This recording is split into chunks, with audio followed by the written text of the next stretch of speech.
Selamat berjumpa dalam Renungan Provinsi MSC Indonesia. Hari ini Kamis 1 Februari 2024. Para saudara yang dikasihi Tuhan, semakin kita memasuki dunia modern, maka rasanya iman kita semakin dipertaruhkan. Banyak hal pada masa ini menawarkan dan menjanjikan kemudahan yang mengakibatkan orang lupa pada Tuhan, atau dikatakan hidupnya fokus pada yang duniawi bukan pada yang ilahi, fokus pada hal-hal yang rohana daripada yang rohani. Misalnya, orang berlomba-lomba mengejar harta berlimpah untuk kesenangan diri pribadi daripada berbagi cinta kasih pada orang lain yang membutuhkan, ataupun sebaliknya mengejar follower yang banyak demi kemasyhuran dirinya sendiri daripada cinta kasih yang nyata. Itulah yang terjadi di zaman sekarang ini.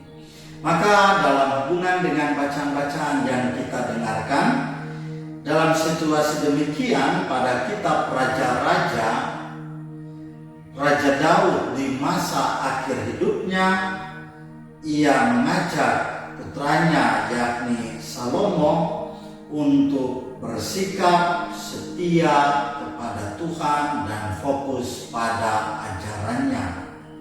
Salomo diingatkan untuk kewajiban imannya dan kesetiaannya kepada Tuhan diarahkan dengan sungguh-sungguh.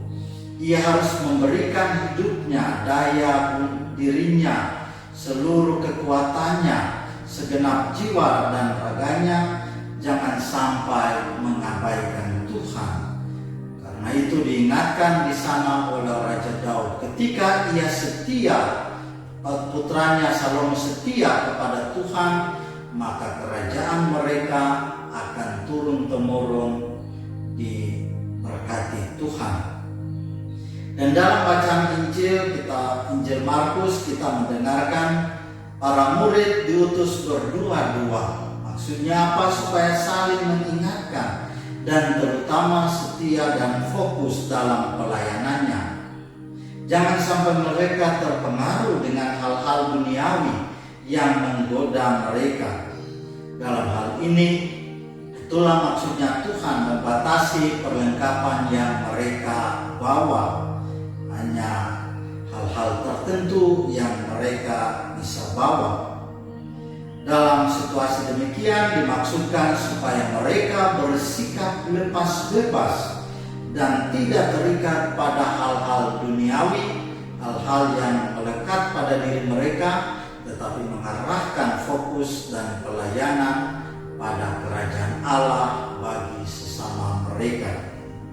Dalam konteks inilah zaman ini kita diajak supaya kita tidak bersikap melayani untuk mencari gaya-gayaan, untuk pamer, untuk menunjukkan diri bahwa saya hebat, atau dikatakan dalam konteks yang lebih sesuai zaman sekarang, yakni pencitraan.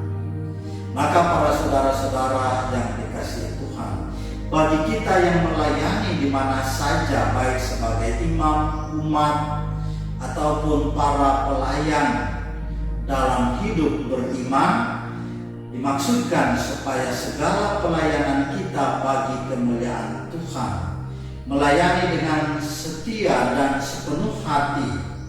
Maka dengan demikian kita akan fokus pada Tuhan, sehingga mereka yang fokus pada Tuhan akan mendapatkan karunia dan berkat berlimpah. Itulah ketika para murid setia dan fokus kepada Tuhan, mereka dikaruniai berkat untuk menyembuhkan, menolong orang, dan sebagainya, mengusir setan, dan sebagainya. Yakinlah bahwa ketika kita melayani Tuhan dengan sempurna, dengan segenap hati kita, daya juang kita fokus pada Tuhan, Tuhan akan menambahkan rahmat dan Semoga